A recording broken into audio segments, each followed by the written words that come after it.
My name is Olivia Morgan. I'm 23 years old, and here I am delivering pizzas in the pouring rain, while most people my age are out enjoying their Friday nights. My hands ache from working a morning barista shift, all while trying to balance this pepperoni special under my umbrella.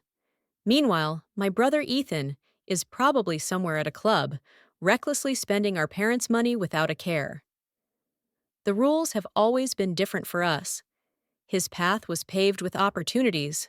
While I struggled just to keep the electricity running in my apartment, I never thought things would change. Until that rainy night when someone from my past spotted me.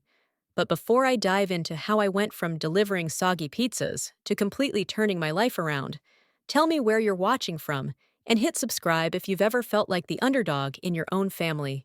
Growing up in a typical middle-class suburb of Connecticut, the way my parents treated Ethan and me wasn't obvious to outsiders at first glance.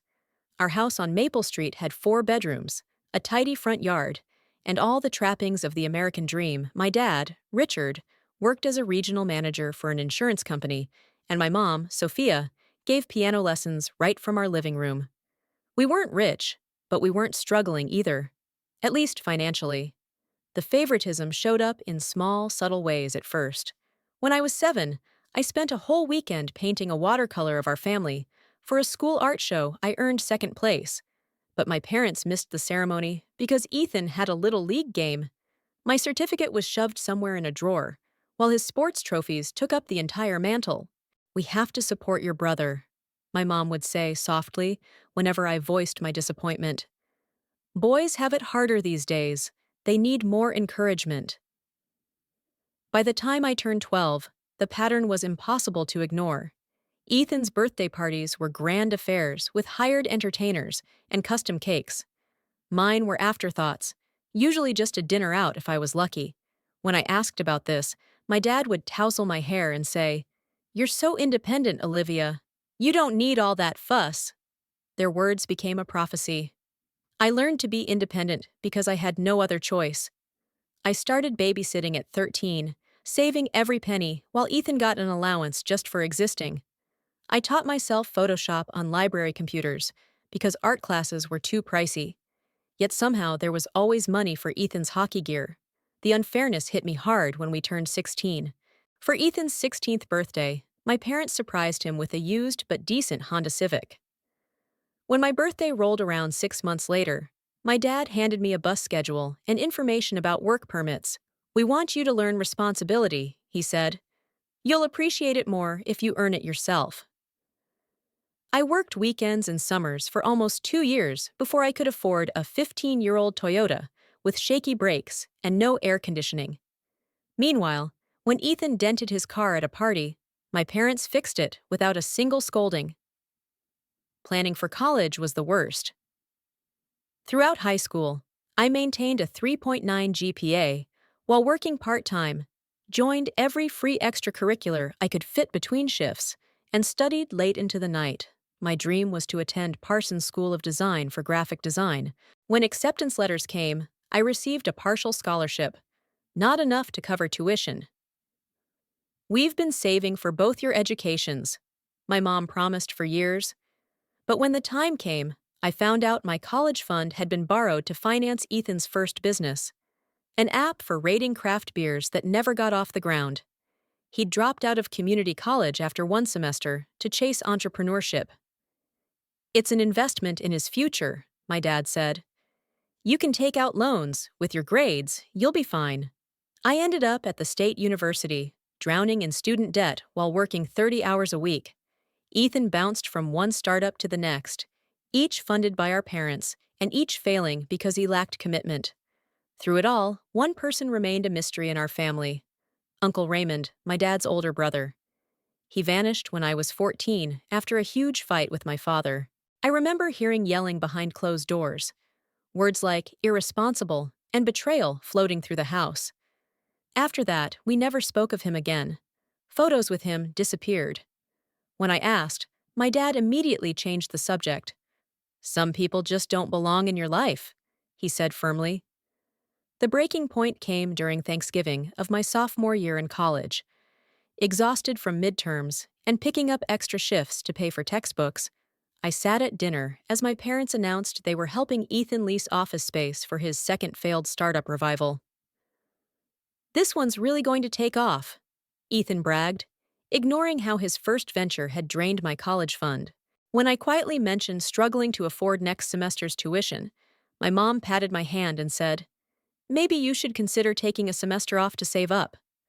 I looked around the table at my brother's entitled grin, my father's proud gaze locked on him, and my mother's dismissive consolation, and something inside me shattered. That weekend, I moved out. At 19, I found a tiny studio with a roommate and vowed to be completely financially independent. I'd rather struggle on my own than be treated like an afterthought in my own family. Years later, at 23, my life was a non-stop grind of work and sleep, with little else. My apartment was in a neighborhood real estate agents optimistically called up and coming, code for high crime and crumbling infrastructure. The elevator in my building had been broken since I moved in 8 months ago, meaning I climbed 4 flights of stairs multiple times daily, no matter how drained I felt. My alarm went off at 4:30 every morning. By 5:15, I was tying my apron at Brewington's, a local coffee shop where I'd worked for nearly 2 years. The early prep was mind-numbing, grinding beans, stocking pastries, sanitizing equipment, but it paid the bills and brought decent tips. "Girl, you look like you slept standing up," Zoe teased one morning, as I tried to hide my third yawn before opening. With her bright purple hair and constellation of ear piercings, Zoe quickly became my closest friend at Brewington's. "Bold of you to assume I slept at all," I joked back with a forced smile. Zoe knew my whole story, one of the few people who did. She always listened during our short breaks, when I'd vent about family calls or money problems, never judging me and always offering her couch if I needed a place to crash. Stretching every penny was an art form for me. After paying rent, utilities, student loans, car insurance, and groceries, I was left with just $43 to spare each month. One unexpected cost, a flat tire, a doctor's visit, anything at all, meant skipping meals or borrowing from my tiny emergency fund that stubbornly never grew beyond $300. My shift at Brewington's ended at 1:30 a.m., leaving just enough time to rush home, change out of my uniform, and head over to Gino's Pizzeria for my second job. 5 nights a week, I delivered pizzas until midnight, driving through unfamiliar neighborhoods in my aging Toyota, which now had 200,000 miles on it and made worrying noises whenever I turned left. The physical strain was becoming overwhelming. Working more than 70 hours a week gave me permanent dark circles under my eyes and frequent migraines. My hands were constantly dry and cracked from washing dishes and hauling hot pizza boxes. I kept tubes of medicated lotion in both cars and squeezed some on at every red light, a small luxury that kept my skin from cracking and bleeding. Despite my hard-earned independence, family issues still haunted me. My mother called every week, but our talks always followed the same script. For 10 minutes, she'd update me on Ethan's latest venture, his third startup attempt, a subscription box for pet owners, fully funded by my parents, despite his past failures. "He's meeting with investors next week," she'd gush. "Your father really believes this could be the big break." Only after that would she ask how I was doing, but never with any real interest. When I mentioned my graphic design side projects, she responded with vague encouragement. "That's nice, dear. It's good to have hobbies." They still held weekly family dinners, and I was always invited. But between exhaustion and resentment, I barely went. Maybe once a month, when I did show up, the conversation centered around Ethan's business prospects, while my own work was dismissed as temporary, even though it had supported me for years. Last month, I tried to get a small business loan to start my own graphic design company. I'd been freelancing on the side, building a modest portfolio between shifts, hoping to turn it into my main source of income. The loan officer reviewed my application with thinly veiled doubt. "Your portfolio shows promise," he said, "but with your current debt-to-income ratio and lack of business history, we can't approve this amount." I left the bank feeling crushed. That night, scrolling Instagram, I saw pictures of Ethan's new company car purchased with my parents' co-signature. The caption read, "Hard work pays off, Ray blessed May's entrepreneur." The resentment had built up for so long, it sometimes felt like a physical weight pressing on my chest. I tried to focus on my own journey to let go of the bitterness, but it was hard when the unfairness was so glaring. Last Tuesday was especially brutal. My car's check engine light came on during morning deliveries. The coffee shop's espresso machine broke down, causing a flood of angry customers. 3 separate pizza deliveries stiffed me on tips. By evening, I was running purely on caffeine and sheer willpower, my whole body aching. Then my mother called. "Olivia, sweetheart, we need a small favor. Ethan's having cash flow issues with the business this month. Could you possibly loan him $500 just until his next investor meeting?" I nearly swerved off the road. The nerve of asking me, who could barely afford oil changes, to lend money to my always supported brother broke something inside me. "Mom, I work 2 jobs and can barely make rent," I said, voice trembling. "I don't have $500 to spare." "Well, if you came to dinner more often, you'd know we've invested everything in Ethan's business. We're stretched thin, too." Her tone held a hint of blame, as if my absence was the cause of their financial strain. After hanging up, I pulled into an empty parking lot and cried for the first time in months. Not delicate tears, but ugly, sobbing heaves that left my uniform stained and my face blotchy. I was close to my breaking point, unsure how much longer I could keep up this exhausting grind. That Friday night, it felt like the universe was testing me. Dark storm clouds gathered as my shift started, and by 8 p.m., rain pounded the city with fierce intensity. Delivery drivers hate rain. It means slower driving, soaked clothes, and rarely better tips despite the extra effort. I had no idea this miserable rainy night would completely change my life's course.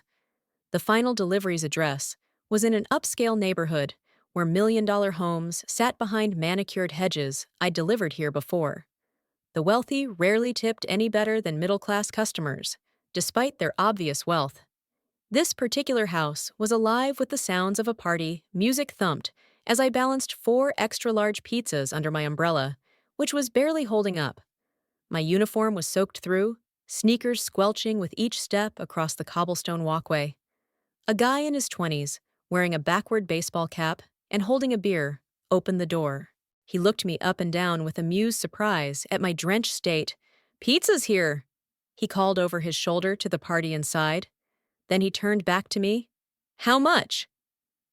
"$78.50, I replied, my customer service voice steady despite my misery. He fumbled with his wallet, dropping bills on the ground. "Keep the change," he slurred, handing me $80 for a $78 order, a $1.50 tip for 4 pizzas in pouring rain. "Thanks," I muttered, barely hiding my disappointment. As I turned to leave, someone inside called out, "Don't forget to make her wait in the rain while we find paper plates." Several people laughed. I walked back to my car, rain seeping through my pizza delivery cap and running down my neck. My windshield wipers were shot, leaving muddy streaks instead of clearing the glass. Perfect end to a perfect day, I thought bitterly. "Olivia. Olivia Morgan!" The voice came from behind me as I reached for my car door. I turned, squinting through the rain at a tall figure standing under a large black umbrella. He stepped closer, and I instinctively took a step back. "It's me," the man said, stepping into the glow of a street lamp. "Your Uncle Raymond." I froze, staring at the face I hadn't seen in 8 years. He looked older, of course, with more gray in his dark hair and new lines around his eyes. But he was unmistakably my father's brother. The family resemblance was striking. The same strong jaw and straight nose, though Raymond's eyes held a warmth I rarely saw in my father's Uncle Raymond. I finally found my voice, even though I knew how ridiculous I must have looked, standing there in the rain, soaked through my pizza delivery uniform, with grease stains all over the chest. "What are you doing here?" he asked, genuine confusion in his tone, as he stepped forward and held his umbrella over me. "You're delivering pizzas?" The concern in his voice almost broke me. It had been so long since anyone in my family actually cared about how I was doing. Yeah, It's my second job, I stammered, suddenly self-conscious. What about you? What are you doing here? My tech company is sponsoring this charity event, he explained, nodding toward the lit-up house behind him. I stepped outside for some air and saw you coming up with those pizzas. I almost didn't believe it was you. An awkward silence stretched between us, filled only with the sound of rain tapping his umbrella. 8 years of secrets and unanswered questions seemed to hang in the air. You're soaked, he finally said. What time does your shift end? I glanced at my watch. This was my last delivery, so technically now. Would you consider grabbing coffee with me? He asked. There's a 24-hour diner about 10 minutes from here. I'd really like to catch up. My first instinct was to say no. Whatever had happened between him and my dad was serious enough to cut off all ties. But something in his eyes, genuine concern mixed with curiosity, made me pause. I don't know if that's a good idea, I said cautiously. Dad doesn't exactly speak well of you. A flicker of pain crossed his face. I'm sure he doesn't. But Olivia, I'm not here to use you to get to your father. Honestly, I'm shocked to see my successful niece delivering pizzas in the rain at midnight. The word successful hit me like a punch. Is that really how he remembered me? The straight A student with big dreams? Things change, I said simply. They certainly do, he agreed. 1 hour just coffee. Then if you never want to see me again, I'll understand. My common sense wrestled with a desperate need for connection. Someone who remembered me before I became invisible in my own family. Plus, the thought of sitting somewhere warm and dry was too tempting to resist. 1 hour, I agreed. Let me call my boss first. 30 minutes later, I sat across from Raymond in a vinyl booth at the Starlight Diner. My hair was still damp, but I'd swapped my soaked uniform for a dry sweater he'd brought from his car. A mug of hot chocolate warmed my hands as I studied my long-lost Uncle Raymond. Hadn't just aged in the last 8 years. He'd changed. The slightly disheveled, always worried man I remembered had been replaced by someone confident and composed. His suit was expensive but understated. His watch similarly high quality but not flashy. After letting me settle, he began. Tell me what's happened since I last saw you, last I knew. You were headed for art school. That simple question unleashed a flood of words. Maybe it was exhaustion, or the strange circumstances, or the sincere interest in his eyes. But I found myself telling him everything. The college fund that vanished into Ethan's failed ventures, the student loans, the 2 jobs, the graphic design dreams on hold. Raymond listened without interrupting, his face growing more troubled by the minute. When I finally stopped talking, he leaned back, turning his coffee mug absently in his hands. Your father and I had similar childhoods, he said thoughtfully. Our parents played favorites too, except I was the Ethan in that story. I was surprised. You were the favorite, he nodded. Golden boy, star athlete, could do no wrong. Your father was the responsible one who never got the credit. It's ironic he's repeating the same pattern now. So what happened between you two? I asked, finally voicing the question that had haunted me for years. Raymond, he said. We started a business together right out of college, a tech company before tech was cool.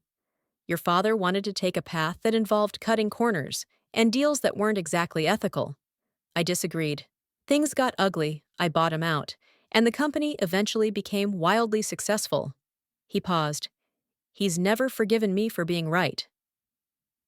The truth hung between us, rewriting everything I thought I knew about their falling out. What company? I asked. Ever heard of Raycom Technologies? My jaw dropped. Raycom was a major player in software, famous for innovation. That's yours? He nodded modestly. Among other ventures. So you're comfortable? I asked. He smiled faintly. Which brings me to why seeing you like this troubles me. You have talent. I remember your artwork as a teenager. You shouldn't be delivering pizzas at midnight. My pride flared. I don't want charity. Good, he said without missing a beat. I don't offer charity, but I do believe in investing in talent. He pulled a business card from his wallet and slid it across the table. We have a graphic design department always looking for fresh perspectives. If you're interested, I can arrange an interview. I stared at the card, suspicion and hope battling inside me. Because I'm your niece, because from what I remember, you're good, and from what you've told me tonight, you're tenacious, responsible, and hardworking. His expression softened. The family connection might get you an interview, Olivia, but it won't keep you the job if you can't perform. I picked up the card, turning it over in my fingers. I'll think about it. That's all I ask. He glanced at his watch. It's been over an hour. I should let you get home and rest. As we walked to our cars, Raymond stopped me, placing a gentle hand on my shoulder. Olivia, whatever you decide about the job, please know you can call me anytime 8 years is too long to lose touch with family. For the first time that night, tears threatened. I nodded, unable to speak, watching as he drove away in a modest sedan that probably cost more than I'd make in 3 years. I sat in my car for a long moment before starting the engine, clutching the business card like a lifeline. Part of me wanted to tear it up, reject anything connected to the family that had rejected me. But another part, the part worn down from fighting alone for so long, whispered that sometimes help comes from unexpected places. That night, I slept better than I had in months. The card on my nightstand catching the first light of dawn. 3 days later, I finally gathered the courage to call the number on Raymond's card. During those days, I researched everything I could about Raycom Technologies, their innovative software, above-average benefits, and reputation for a positive work environment. I focused most on studying their design work, the clean, intuitive interfaces, thoughtful branding, and deep attention to user experience. Their standards were impressively high. When I finally called, Raymond's assistant put me through right away. I was hoping you'd reach out, Raymond's warm voice said. Have you thought more about what we talked about? Yes, I answered, nervously twisting the cord of my ancient landline phone. I'm interested in the interview, but I have conditions. I'm listening. If I get this chance, it has to be because I earned it professionally. No special treatment, no shortcuts, no nepotism. The words came out firmer than I felt inside. I needed to know I truly deserved it. There was a pause. Then Raymond chuckled. You really are nothing like your brother. Before I could respond, he added, Here's the deal. Come to our downtown office tomorrow at 10 a.m. Bring your portfolio. You'll interview with Jessica Chen, our design director. She doesn't tolerate fools or family favors. She'll give you an honest assessment. She knows I'm your uncle. She will, because transparency matters. But trust me, that fact will work against you, not for you. Jessica will scrutinize you harder to make sure there's no nepotism. That wasn't entirely comforting, but it was exactly what I asked for. We arranged the details, and that night I stayed up late, frantically updating my portfolio, selecting my best pieces, and preparing to explain every design choice. Raycom's headquarters filled 10 floors of a gleaming downtown tower. The lobby had sleek furniture, living green walls, and a subtle logo etched into glass panels. It screamed success without showiness, much like Raymond himself, I realized. The receptionist sent me to the 24th floor, where Raymond met me personally. He seemed completely at ease in this world of quiet wealth, greeting employees by name as he guided me through an open office space filled with natural light and collaborative workstations. Jessica's waiting in the conference room, he said, stopping before a glass-walled meeting room where a woman with a sleek bob and rectangular glasses studied a tablet. Remember, she doesn't know you're interviewing yet. This is just an informational meeting about our design needs and your portfolio. The distinction seemed important to him, so I nodded. Clutching my portfolio like a shield, Jessica Chen was intimidating in that confident, no-nonsense way some people have. She glanced at me quickly as I entered, her expression unreadable. So, you're Richard's daughter?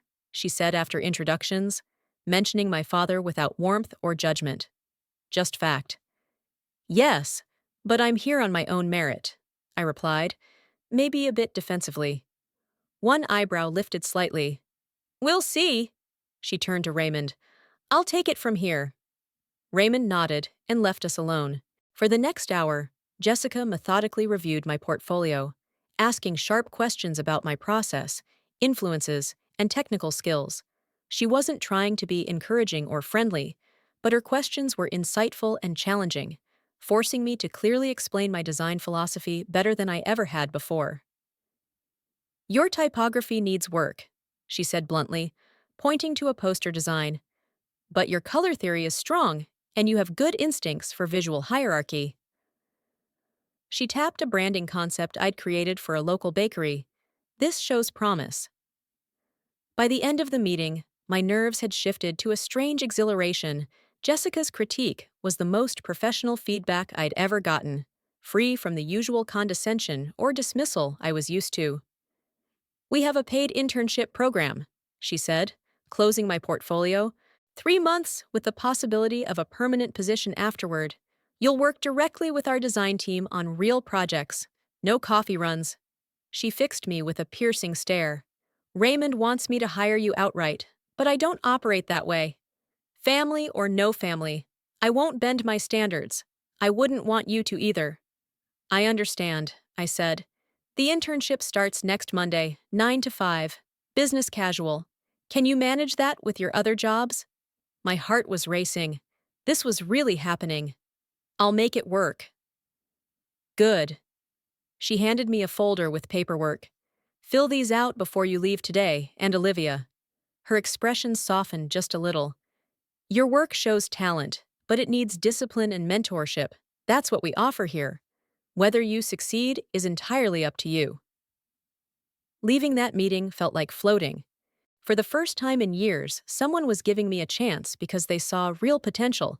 Not out of obligation or charity, Raymond was waiting near the elevator, trying and failing to look casual. Well, I start Monday, I said, unable to hide my smile as I called myself an intern. He grinned. Jessica doesn't believe in shortcuts. That's a good sign. His face turned serious. Will you be able to manage with your other jobs? Reality hit hard. The internship hours clashed with my barista shifts. And though it was paid, the stipend wouldn't replace both my current incomes. I'll figure it out, I said, already running numbers in my head. That afternoon, I had tough talks with both my employers. The coffee shop manager, understanding my situation, offered weekend shifts. You're too valuable to lose completely, she said kindly. Quitting the pizza delivery job was scary and freeing at once. For the first time in years, my evenings would be my own, but my financial cushion would be razor thin until maybe the internship turned permanent. The first weeks at Raycom flew by in a whirlwind of learning and adjustment. I quickly realized that, while my technical skills were decent, my professional experience was sorely lacking. Jessica had me shadow different team members, absorbing their workflows and contributing small parts to projects. Imposter syndrome hit hard those first days. Everyone seemed so confident and knowledgeable, while I felt like I was always behind. I stayed late most nights practicing techniques I'd picked up during the day and studying industry standards online. Jessica noticed dedication is admirable, she said one night, finding me still at my desk at 8:30 p.m. But burnout is real. Pace yourself. Despite her blunt style, Jessica proved to be an incredible mentor. She never sugarcoated criticism, but she also acknowledged progress with the same straightforward honesty. Under her guidance, my skills grew quickly, and my confidence rose alongside my competence. Raymond kept a professional distance at the office, treating me like any other intern. But every now and then, he'd stop by my desk with a coffee and a few quiet words of encouragement, or send me articles about design trends he thought I'd find interesting. That subtle support meant more than I could put into words. When I got my first real design assignment, creating social media graphics for a product launch, the feeling of seeing my work published under the Raycom brand was indescribable. For the first time, I truly felt my creativity mattered. My first internship paycheck was modest, but enough to cover my rent without the frantic juggling of expenses I'd grown used to. By the second month, I'd moved into a slightly nicer apartment, one where the elevator actually worked and hot water didn't vanish on weekends. When I told my parents about the internship, their reaction was predictably lukewarm. An internship at your age? My mother scoffed. Shouldn't you be in a real job by now? It is a real job, Mom, with a respected company. My father cut in, voice immediately colder. Raymond's company? So that's his plan, using you to get back at me. This isn't about Dad, I said, growing frustrated. It's about me finally getting a chance to use my skills. Just be careful, he warned. Raymond always has an angle. Even Ethan couldn't resist a jab when he heard about my new job. Must be nice having connections, he sneered during a rare family dinner I attended. Some of us have to make it on our own merit. The irony was so thick I nearly choked on my pasta, but I held my tongue. Their opinions didn't matter anymore. For the first time in my adult life, I was on a path I chose, with people who valued what I brought to the table. 3 months into the internship, I barely recognized the professional I'd become. Under Jessica's sharp guidance and Raymond's occasional strategic advice, my design skills transformed. I wasn't just making pretty pictures anymore. I was crafting strategic communications that served real business goals while looking good. My responsibilities grew from assisting on projects to leading small initiatives of my own. I kept my weekend coffee shop shifts, partly for extra income, but also because I enjoyed the change of pace and the connection with regular customers. You seem different, Zoe remarked one Saturday morning, as we prepped for opening, more centered maybe. I thought about that as I wiped down counters. Yeah, I feel different, like I'm finally moving forward instead of just treading water. Raymond had become a meaningful presence in my life. Our professional relationship evolved into a true mentorship. He never criticized my parents outright, but helped me see our family dynamics through a new lens. Success isn't just about talent, he told me during one lunch. It's about opportunity and support. Some people get those handed to them. Others have to fight for every scrap. The fighting makes you stronger, but it shouldn't be this hard. My improved finances let me move into a one-bedroom apartment in a safer neighborhood. Nothing fancy, but clean, with natural light and neighbors who didn't argue until 3 a.m. The first night I slept there, the quiet was so profound I woke up disoriented by the lack of background noise. My first paycheck that comfortably covered all my bills arrived on a Thursday. I stared at my bank balance, refreshing it several times to make sure it was real.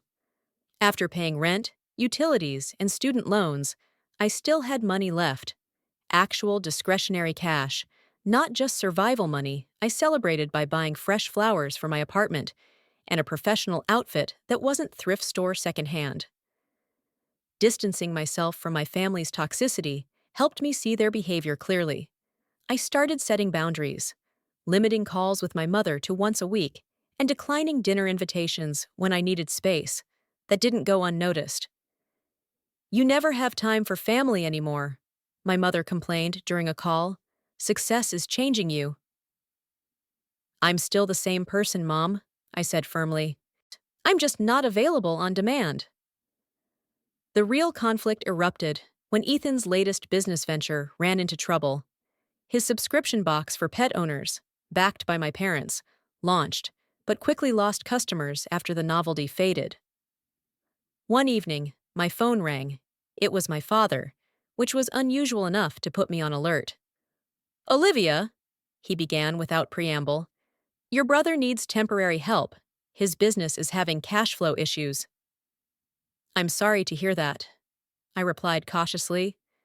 Since you're doing well now with the internship, we thought you might loan him a few thousand to tide him over. The request was absurd. I thought I'd misheard. A few thousand? Dad, I only started making stable income 3 months ago. Family helps family, he pressed.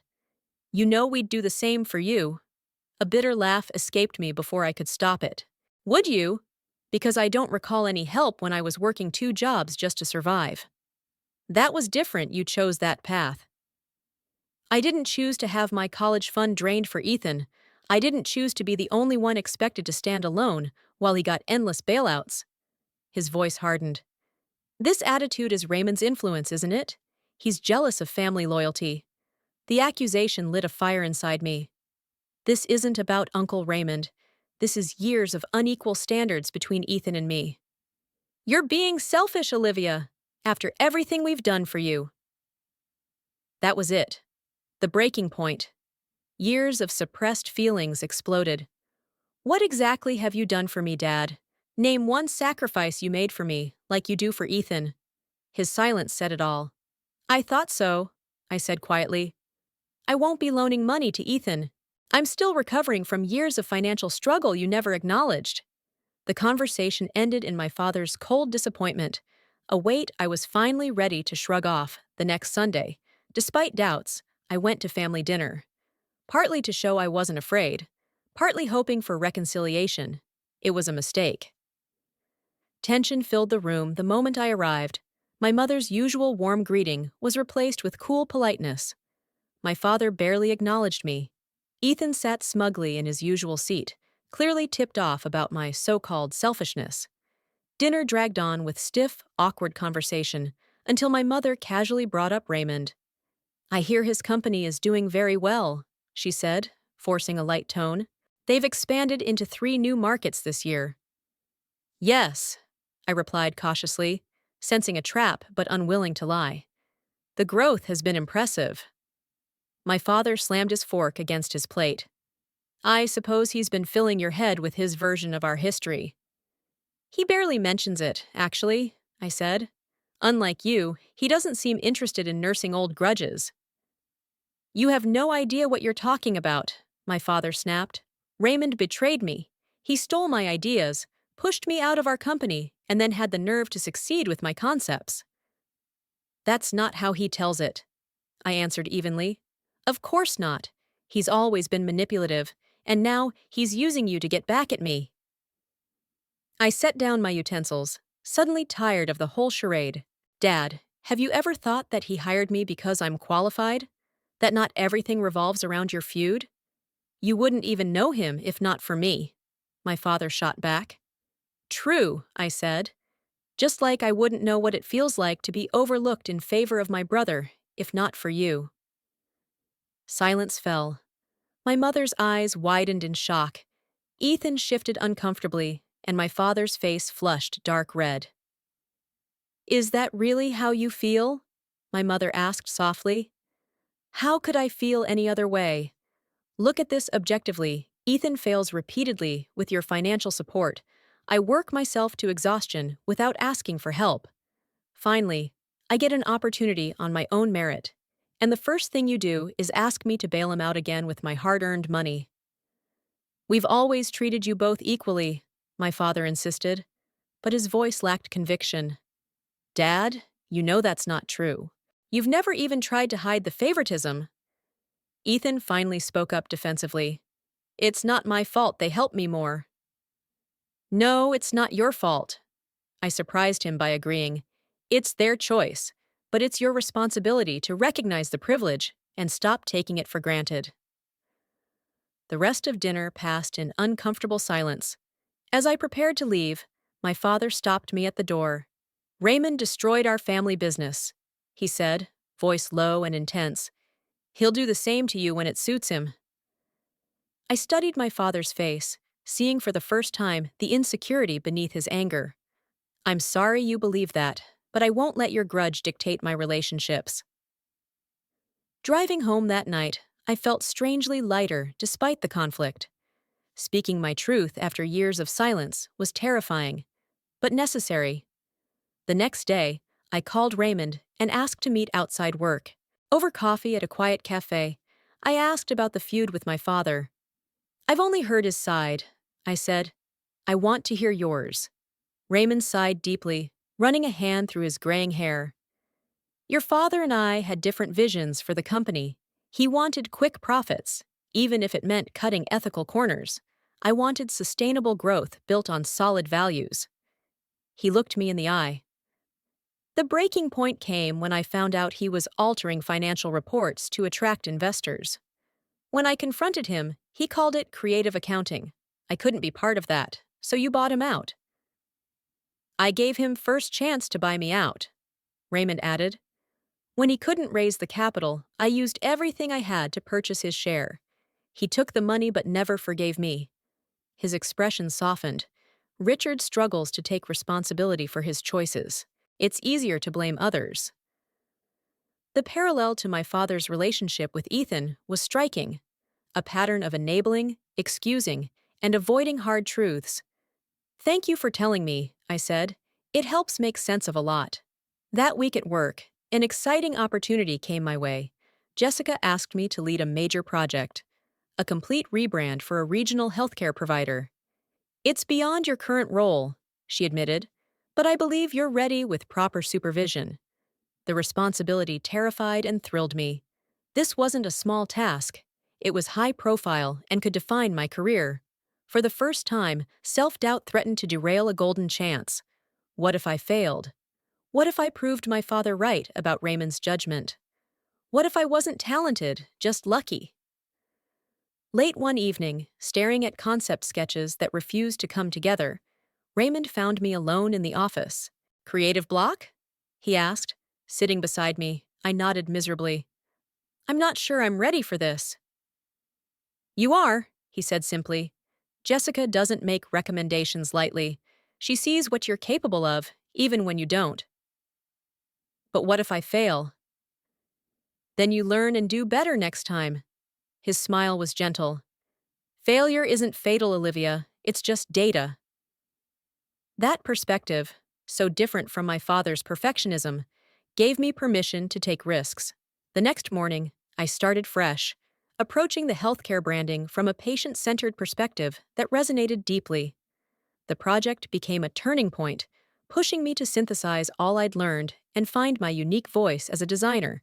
With Raymond's strategic guidance and Jessica's mentorship, I navigated the complex project successfully, earning praise from the client and recognition at Raycom.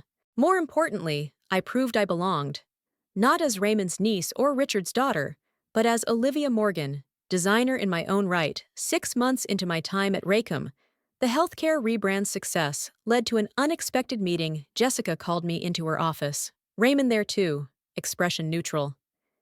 "The internship ended 2 months ago," Jessica began without hesitation. "We kept you in that status while evaluating your work." My stomach tightened despite positive feedback. Corporate life taught me to expect the worst. "After reviewing your contributions, especially on the healthcare project, we'd like to offer you a full-time junior designer position," she continued, sliding a folder across the desk. "It includes a significant salary increase, full benefits, and a clear advancement path." I blinked twice at the offer letter, making sure I wasn't imagining the salary, more than triple what I'd ever earned, before Raymond told me to take the weekend to think it over. "This isn't about family, Olivia," he said. "It's about the value you bring to our team." That night, I treated myself to a little celebration.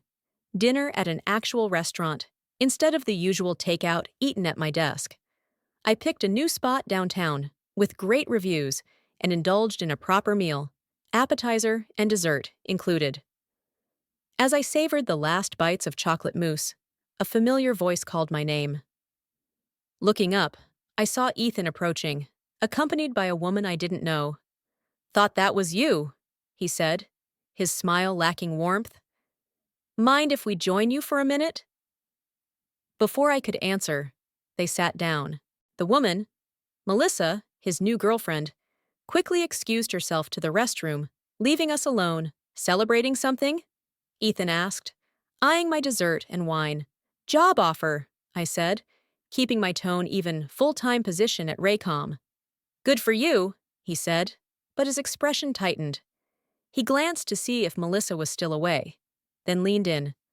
"Look, I didn't want to bring this up here, but since I ran into you, things aren't good, Liv." He used the childhood nickname that always made me wary. He only used it when he wanted something. "What things?" I asked. "The business completely tanked," he admitted softly. "The investors pulled out last week, Mom and Dad." He trailed off, running a hand through his hair. "They're in serious trouble, Olivia. They put everything into this venture. Second mortgage on the house, cashed out retirement accounts, everything." The news hit me like a punch to the chest. "How bad?" Bad enough they might lose the house within months. His eyes met mine, pleading. They won't tell you. They're too proud, especially after that fight at dinner. But I thought you should know. After they left, I sat stunned. Dessert forgotten.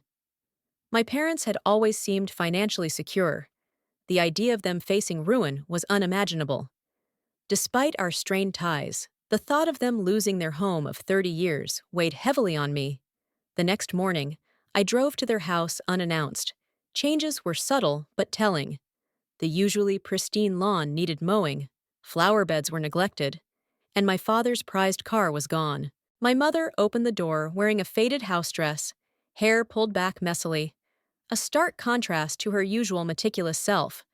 Her surprise quickly turned to nervous energy as she led me inside. "This is unexpected," she said, hurriedly clearing magazines off the coffee table. "Your father just ran to the store. Would you like some tea?" Inside, more signs of strain surfaced. The thermostat was set unusually low, mail piled unopened on the entry table, and a water stain on the ceiling hinted at a leak no one had fixed. "Mom," I said gently, stopping her anxious tidying. "I saw Ethan last night. He told me what's going on." She froze for a moment, as if about to deny everything, then slumped in defeat. "We didn't want you to know." "Why not?" "Pride, I suppose." She sank onto the sofa. "After how we treated you, asking for help seemed impossible." As she spoke, the full extent of their financial collapse became clear. My father's company had downsized months before, cutting his salary by 30%. Instead of adjusting their lifestyle, they kept up appearances while draining their savings. Then came Ethan's business, their sure-thing investment to fix everything. "We believed in him," my mother said tearfully, "like always." Richard put in our retirement savings first. When that wasn't enough, we took a second mortgage. "How much did you invest?" I asked, dreading the answer. "Almost 400,000, she whispered. The figure stunned me. It was all gone. She nodded miserably. The company collapsed. Nothing left to salvage. My father returned during our talk, his expression hardening when he saw me. "Ethan had no right to tell you," he said, setting down grocery bags that held only store-brand basics. A further sign of their new reality. "I'm your daughter," I replied. "I have every right to know. So you can gloat, tell us I told you so about Ethan." "No," I said firmly. "So I can help if possible." His laugh was bitter. "Help? What could you possibly do about this, Richard?" My mother cut in sharply. "That's enough." There was a steel in her voice I'd never heard before, and my father fell silent. He sank into his armchair, suddenly looking every one of his 62 years. "I've enabled this for too long," she said, surprising us both. The way we treated Olivia compared to Ethan, the financial choices I went along with it all, and look where it's gotten us. "Sophia," my father began, but she stopped him. "No, Richard. It's time for honesty." She turned to me, eyes red but steady.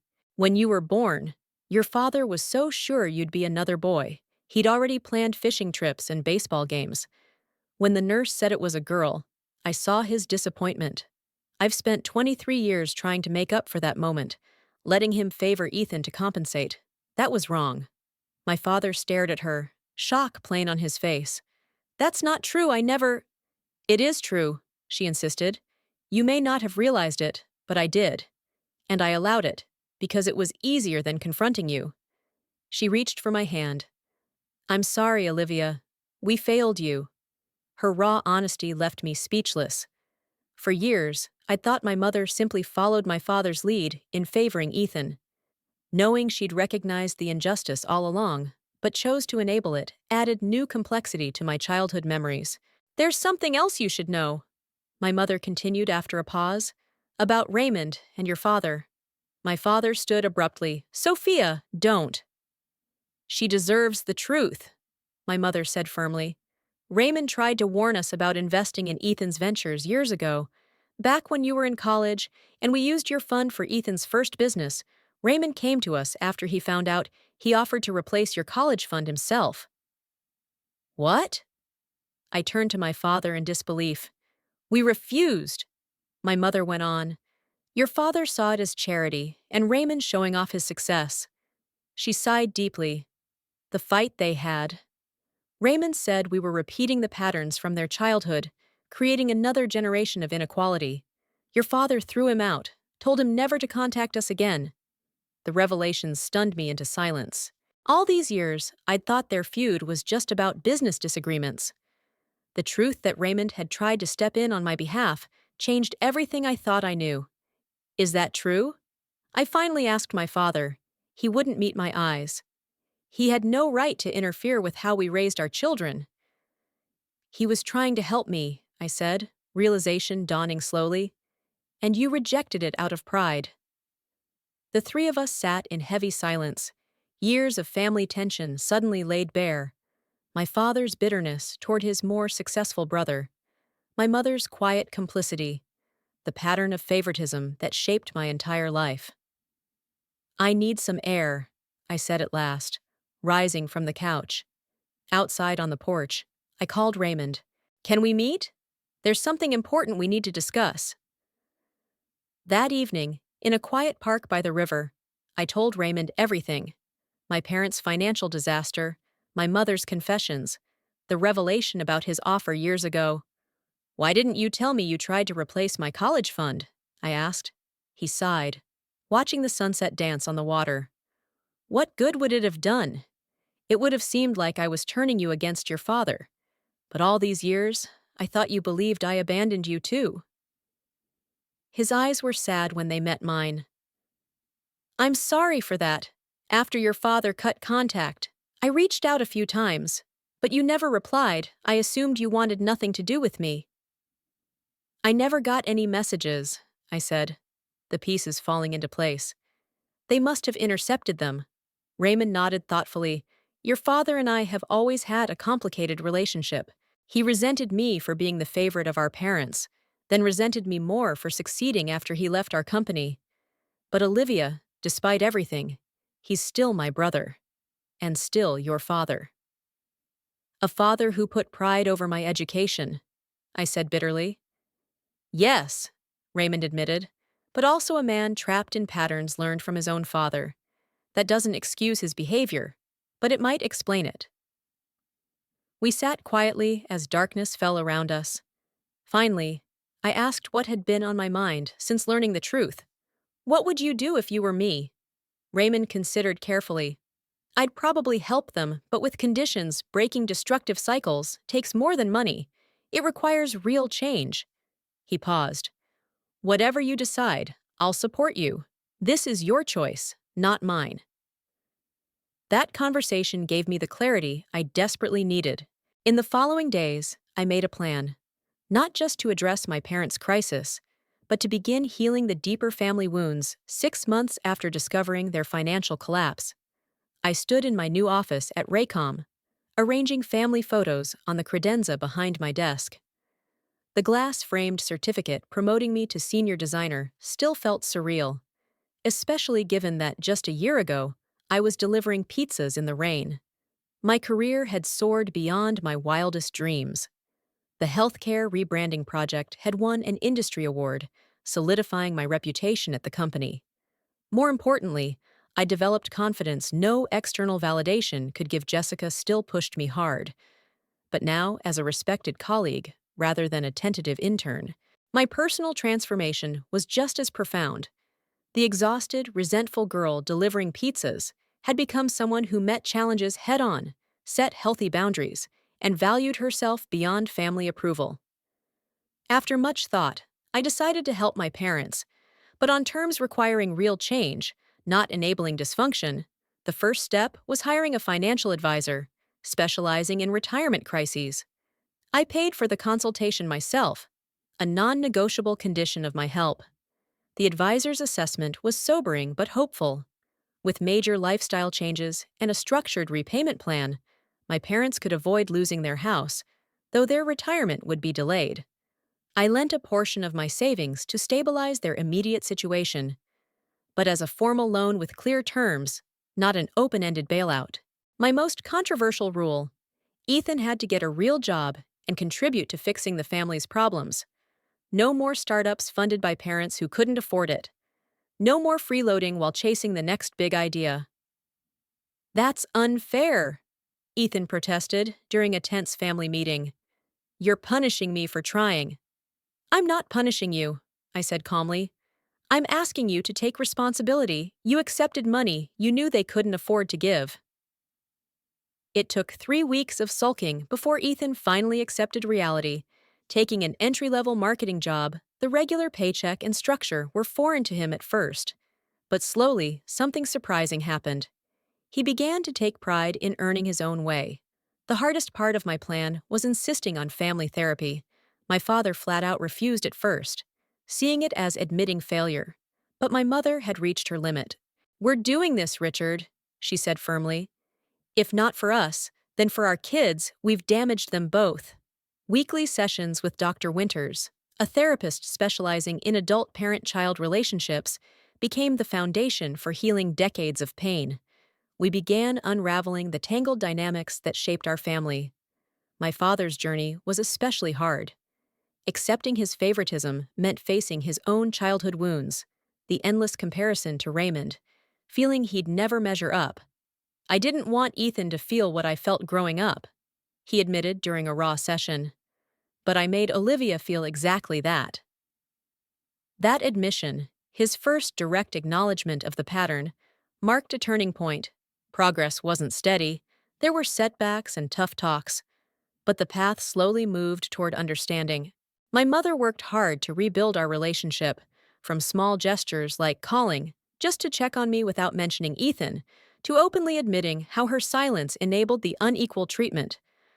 I failed you by not speaking up, she told me over lunch. I can't change the past, but I promise to do better now.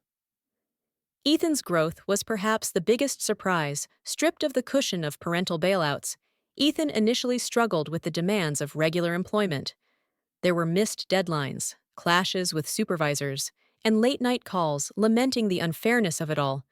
But gradually, step by step, he began developing skills he'd never needed before: perseverance, accountability, and patience. 6 months into the job, he earned a promotion to junior account manager based entirely on merit.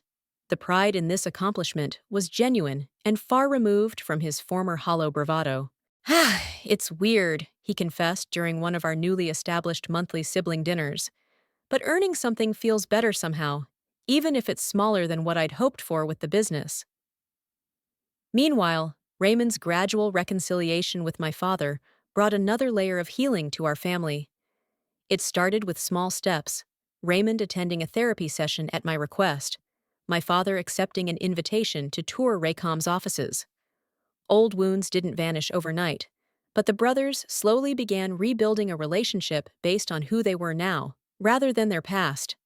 The culmination of a year's transformation came on Thanksgiving, exactly 1 year after I delivered pizzas in the rain and met Raymond. We gathered at my parents' home, the first time the whole family had been together in nearly a decade. The differences were striking. My father, having sold his luxury car and embraced a simpler lifestyle, seemed less weighed down by the need to project success. My mother, back to teaching piano to help with finances, carried a quiet confidence I'd never seen Ethan arrived with his girlfriend Melissa, and with something new: humility. And Raymond, once the forbidden name in our household, sat at my father's right hand. Their conversations, though occasionally tense, were fundamentally respectful. After dinner, as we gathered in the living room for coffee, my father cleared his throat.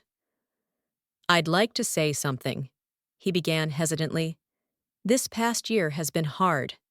We lost a lot: money, security, pride." He paused, gathering strength. "But we gained something more valuable: honesty, understanding, a chance to heal." He looked directly at me, eyes glistening with unshed tears. "Olivia, I owe you the biggest apology, not just for recent times, but for a lifetime of making you feel less valued, less important. I was wrong, and I'm more proud of you than words can say." Those words, the ones I'd waited my whole life to hear, washed over me like cleansing rain. They couldn't erase the past, but they made room for a new future. Later that evening, as guests prepared to leave, Raymond pulled me aside. "Remember what you told me that night at the diner? That you didn't want charity?" I nodded, smiling at the memory of my fierce pride despite exhaustion and rain. "I knew then you'd be extraordinary," he said. "Not because you're my niece, or because of your talent, though you have that, but because you understand true success comes from within, not from what's handed to you." A month later, Raycom launched a mentorship program for underprivileged students interested in design. As program coordinator, I found myself guiding a nervous young intern through her first project. "I don't belong here," she confessed at our first meeting. "Everyone else seems so confident, so prepared." I told her, remembering my own doubts, belonging isn't about having all the answers. It's about being willing to ask the questions and do the work. Watching her grow over the weeks, I saw my own journey reflected in her rising confidence. The mentorship cycle had come full circle, transforming me from the one who needed guidance into the one who could give it. Perhaps that's the deepest lesson I've learned. Our greatest wounds can become our greatest gifts when we choose honesty and growth. The unequal treatment that caused me so much pain gave me unique insight to support those who feel overlooked or undervalued. Life will never be perfectly fair. Some will always have advantages: family, money, luck. The real question isn't whether inequality exists, but how we respond. Do we let resentment consume us? Do we keep repeating the patterns that hurt us? Or do we carve out our own paths, building something meaningful from whatever foundation we're given? I still deliver coffee on weekends, not because I need the money, but because it grounds me in gratitude for how far I've come. Sometimes the hardest roads lead to the most meaningful destinations. This journey certainly did. Have you ever felt like the underdog in your own family? How did you handle it? Share your story below. I read everyone. If this resonated, please like and subscribe for more stories of overcoming family struggles. Remember, sometimes those given the least develop the greatest strength. Thank you for listening.